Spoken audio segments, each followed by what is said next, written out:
Bismillahirrahmanirrahim.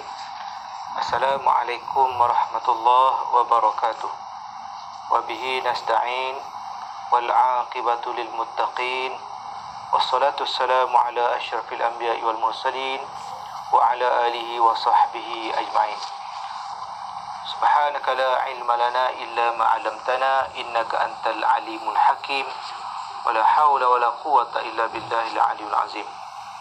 Alhamdulillah, syukur kepada Allah Subhanahu Wa Taala, bertemu lagi dalam bicara ilmu PPD Tanah Merah. Untuk slot kali ini saya akan berkongsi bersama warga pendidik dan AKP mengenai tajuk pengurusan emosi.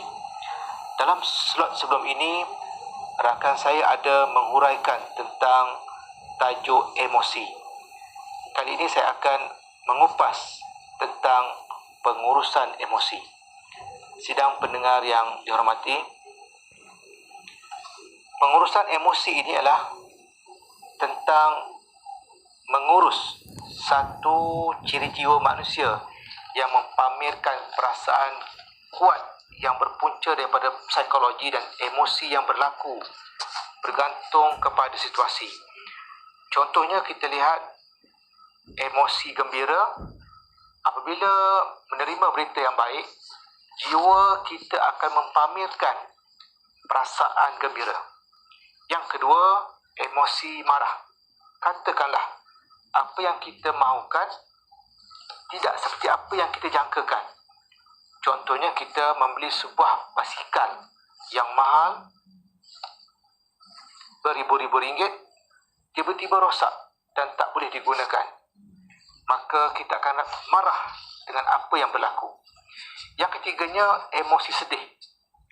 Apabila kita menerima berita buruk ataupun berita kematian dan apa-apa sahaja hasrat kita yang tak tercapai, kita akan rasa menzahirkan emosi sedih. Yang keempatnya, iaitu emosi takut. Jika kita melihat ataupun menerima ancaman serta kita menyaksikan benda-benda dan perkara yang mengerikan seperti kemalangan, akan melahirkan perasaan yang dizahirkan, iaitu takut. Oleh itu, sedang pendengar sekalian, apa yang perlu kita urus sebenarnya? Dalam pengurusan emosi ini, kita ada 3 perkara yang perlu diuruskan. Yang pertamanya, pemikiran ataupun akal.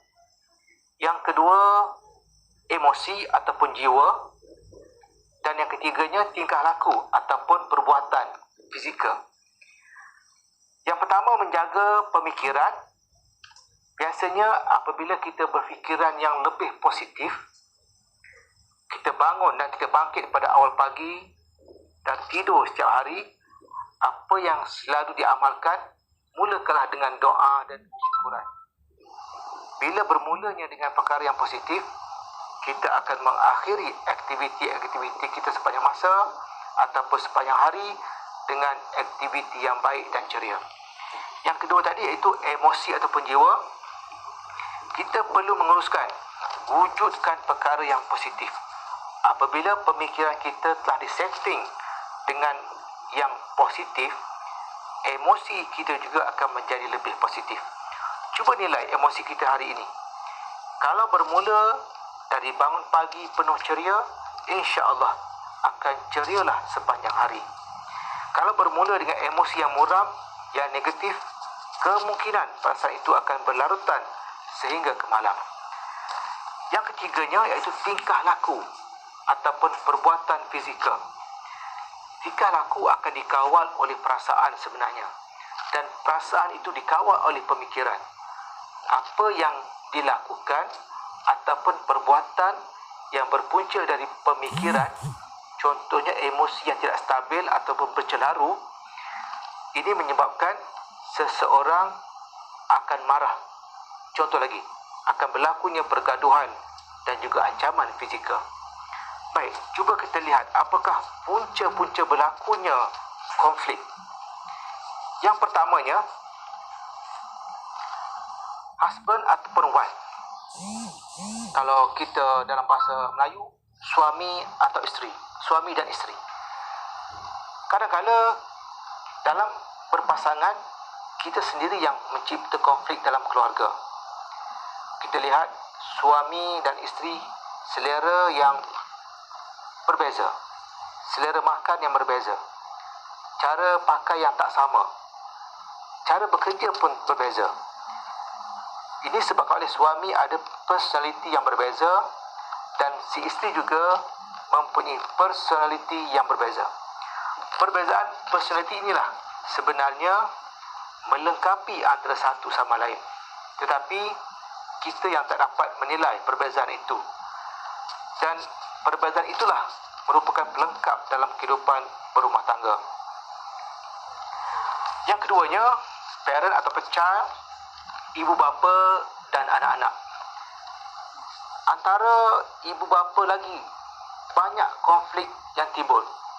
Contohnya, yang biasa kita dengar, kemahuan anak-anak berbeza dengan kehendak ibu bapa. Bila ibu bapa mahukan pencapaian anak-anak mengikut kemahuan ibu bapa, konflik dalam emosi anak-anak lah yang lebih terkesan sebenarnya. Ibu bapa nakkan anaknya menjadi seorang guru, contoh, seperti ibu dan ayahnya. Sedangkan anaknya bercita-cita menjadi seorang usahawan. Di sinilah timbulnya konflik emosi. Yang ketiganya, antara teacher and student, guru dan pelajar. Antara guru dengan pelajar, lagi banyak konflik yang timbul. Ini kerana seorang guru terpaksa berhadapan dengan berpuluh-puluh dan beratus-ratus pelajar serta terpaksa memahami personaliti setiap pelajarnya. Tetapi dari sudut psikologinya, dalam satu kelas, pelajar itu mungkin dan terpaksa pelajarlah yang memahami personaliti seorang guru. Contohnya, bila seorang guru yang mengajar dengan penampilan yang agak garang, pelajar-pelajar akan merasa takut dan bimbang. Yang keempatnya, antara manager dan worker, iaitu pengurus dan pekerja. Banyak karenah dan konflik yang terpaksa majikan ataupun pengurus hadapi. Jika seorang pengurus ataupun majikan yang berhadapan dengan pekerja yang baik dan bagus, kualiti keberhasilan dapat dilaksanakan dengan tahap emosi yang cemerlang. Bagi seorang pengurus, corak kepimpinan memainkan peranan yang penting sebagai majikan. Bagi pekerja pula, jika pemikiran yang berlandaskan apa sumbangan kita kepada majikan dan tidak memandang apakah sumbangan majikan kepada kita, ini mungkin sebuah syarikat yang beruntung mendapat pekerja-pekerja yang sebegini. Dan ia menampakkan bahawa pengurusan emosi antara pengurus dan pekerja baik dan terurus. Pada pertemuan kali ini, kita cuba menerobos tentang perkara yang perlu diurus dan punca-punca konflik dalam pengurusan emosi. Tips kesihatan dari sudut pandangan ahli psikologi tentang tangisan ataupun menangis yang dapat mengeluarkan air mata bagi menghadapi emosi yang stabil. Yang pertama, kelebihan menangis ini, menangis boleh menstabilkan degupan jantung. Kalau kita nak mengalami situasinya, cubalah kita menangis. Yang kedua, membantu untuk tidur. Bila kita menangis, mengeluarkan air mata, bila dah keletihan, kita akan tertidur. Dan ketiganya, ia memberikan ketenangan. Dan yang keempat, ia melancarkan pernafasan kita.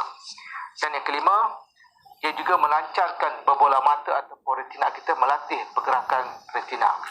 Dan akhir kata, kita sebagai warga pendidikan dan juga AKP, carilah jalan penyelesaian yang terbaik dalam mengurus emosi kita agar perjalanan kerjaya kita seharian sebagai ibadah kepada Allah Subhanahu Wa Taala dan terus diberkati. Dengan itu, memanusiakan manusia, biasakan yang luar biasa, berjuang untuk juara PPD Tanah Merah. Sekian, wassalamualaikum warahmatullahi wabarakatuh.